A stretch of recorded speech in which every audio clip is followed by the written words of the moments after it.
السلام عليكم ورحمة الله وبركاته. اللهم صل وسلم وبارك على سيدنا محمد وعلى آله وصحبه وسلم. طبعا بقالنا فترة طويلة جدا ما بنزلش فيديوهات. يعني مش عارفة هل هو إحباط أو إيه. فالمهم أنا بقالي فترة بصراحة ماليش مزاج إن أنا أصور أي حاجة بصراحة ولا أنزل حاجة. فالنهاردة بقى كنت بعمل كده إيه، كنت زهقانة وعايزة أكل أي حاجة يعني مختلفة كده. فقلت أما أقوم أعمل أي حاجة كده خفيفة، وقلت بقى إيه أصورها معاكم بالمرة. فطبعا زي ما انتوا شايفين كده الوصفة بتاعتنا فيها بتنجان وفيها بطاطس. طبعا البتنجان انا مقطعاه وغسلاه كويس وهرش عليه ملح وسبته يتصفى. وهنا بقى دي بطاطس انا بقطعها بالمكنه بتاعه الشيبسي، بس عشان هي كانت عريضه شويه فانا قسمتها جزئين. قلت علشان ما تبقاش حجمها كبير في الطاسه، وكده كده هتشوفوا انا هعملها معاكم ازاي. فطبعا اول حاجه عملتها ان انا جبت في الاول كده طاسه، وقلت هبدا الاول بتحمير البطاطس. طب انا ليه احمر البطاطس في الاول؟ علشان بتاخد اللون الفاتح كده. البتنجان بيغمق الزيت شويه، فانا لو قليت البطاطس بعد البتنجان هتطلع غامقه. فطبعا قليت البطاطس هي في الاول، وبعد كده زي ما انتوا شايفين هبدأ ان انا انزل بالايه بالبتنجان وهقليه. طبعا مش هقلي البتنجان واغمقه، انا بس عايزه اديله لون ذهبي كده جميل، لان انا مش هاكل البتنجان كده، يعني انا هعمله بالخل والثوم.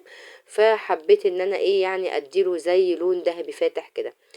طبعا يعني انا بصراحه كان عندي ملل من الاكل زي ما قلت لكم، فقلت اجرب دي وبصراحه طلعت حلوه يعني. هنا بقى بصوا دي البطاطس طبعا بعد ما عملتها، طبعا ما شاء الله البطاطس دي اصلا بتاعت الشيبسي، فبصراحة ربنا طعمها طلع مقرمش جدا وجميلة. وهنا بقى طبعا رحت اقلب البتنجان، وقلت بقى ايه اطلع بقى اللي هو لونه خد اللون اللي انا عاوزاه. فزي ما انتوا شايفين هنا بقى هبدأ ان انا اللي تاخد لون ذهبي هبدأ ان انا اطلعها. وهنا بقى طبعا طلعته في طبق عادي يعني اي كلام كده، قلت عشان ينزل الزيت اللي فيه هو والبطاطس الاول. بعد كده بقى قلت اعمل الدقة بتاعة البتنجان. جبت هنا طاسة ودول حوالي 4 فصوص من التوم. طبعا ده توم اخضر يعني لسه صابح يعني وكده.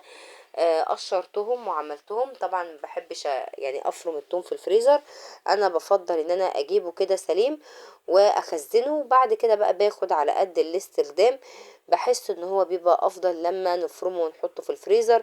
معرفش، بحس ان ريحة الفريزر كلها توم، كمان مع كتر دخوله وخروجه علشان اخد منه بحس يعني هو مش حلو. بحس ان هو يعني بيصنن، ما تفهمي بيحصل، المهم ما برتاحلوش يعني. فهنا بقى يعني بفضل اسيب التوم صحيح. هنا بقى طبعا نزلت بسنة من الخل، وما كترتش لان الخل ده خل مركز تقيل جدا، فحطيت سنة صغيرة قوي. وهنا بقى طبعا كنت مقطعة فلفل وكنت مقطعة طماطم. طبعا الفلفل ده فلفل حامي. بدأت طبعا ان انا، انت لو مش حابة تحطيه وحابة تحطي فلفل رومي براحتك، بس الاكلة دي يعني بقى بما ان احنا عايزين حاجة حرشة يعني زي ما بيقولوا، فهحط لها بقى فلفل حراق. هنا بقى طبعا هنزل بحبة من الكزبرة، ونزلت بشوية من الكمون، ويعني زودت الكمون شوية علشان طبعا يعني بتدي ريحة للأكلة دي حلوة قوي. وهنزل بسنة بسيطة من الملح، مش هكتر علشان أنا مش عايزاها تبقى حادقة. راعينا برضو المزازة بتاعة الايه بتاعة الخل، فمش هنحط ملح كتير. هنا بقى طبعا خلصت اهو، هبدأ بقى ان انا اقلب بقى، انا انزل بالبتنجان واقلبهم في بعض بس. وعلى فكرة انا كده اصلا طفيت البوتاجاز، يعني انا مش هسيبهم يستووا على النار عشان انا مش عايزة البتنجان يتهري معايا. فانا هنا بقى بنعتبر طفيت البوتاجاز، ودي بقى طبعا السخونة بتاعة البوتاجاز. بس كده هفضل ان انا اقلب بس فيها شوية، وهسيبها بقى ايه بعد كده لما تبرد واقدمها معاكم. هنا بقى طبعا يعني من ناحية تانية بقى حبيت ان انا اغير في البطاطس. انا كنت شفت كذا طريقة قبل كده على اليوتيوب، كانوا بيعملوا البطاطس ويحطوا عليها خلطة كده من البصل والخضرة والتوابل. انا بقى النهاردة يعني هغير فيها شوية، هحط لها باربيكيو وهحط لها مستردة كنوع من انواع التغيير. طبعا الوصفات اللي انا شفتها كانوا بيحطوا توابل بس، انا بصراحة قلت طب ما انا اجرب احط صوص المستردة وصوص الباربيكيو، بيدي طعم حلو جدا. فهحط حبة صغيرة من كل حاجة منهم، يعني مش هكتر، مع طبعا البصل والشبت. يعني حابة انت بقى تحطي انواع تاني من الخضرة براحتك، بس انا حبيتها بالشبت بصراحة لوحده، ما حبيتش ان انا احط معاها انواع تانية.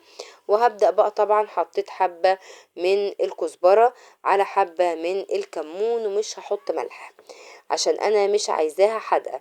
طبعا هبدأ بقى ان انا اقلبهم بقى كده كلهم في قلب بعض، علشان الصوص اللي انا حطيته يبدأ ان هو يتبل مع البصل والخضرة. وهنا بقى طبعا جبت نص ليمونة، ودي برضو حركة حلوة قوي بتدي للبطاطس مزازة، للناس اللي هم بيحبوا الحاجة فيها مزازة كده شوية. فنص الليمونة طبعا هيديها برضو اضافة كويسة وطعم حلو. بعد كده بقى طبعا بعد ما هخلص هبدأ ان انا انزل بقى بكمية البطاطس اللي معانا، وهقلبهم بقى طبعا كده كلهم بحيث ان البطاطس تشرب من الخلطة اللي انا عاملاها. بس كده، ودي طبعا كانت الاكله بقى بتاعتنا النهارده. عايزه اقول لكم عجبتني جدا وما شاء الله، يعني اكلت، لان انا من ساعه ما خرجت من رمضان حاسه ان انا قافله من كل انواع الاكل، وحبيت اشارك الاكله البسيطه دي معاكم. اتمنى طبعا الفيديو لو عجبكم، اتمنى انكم تشتركوا في القناه وتفعلوا الجرس عشان يوصل لكم كل جديد، واشوفكم ان شاء الله في فيديو جديد، والسلام عليكم ورحمه الله وبركاته.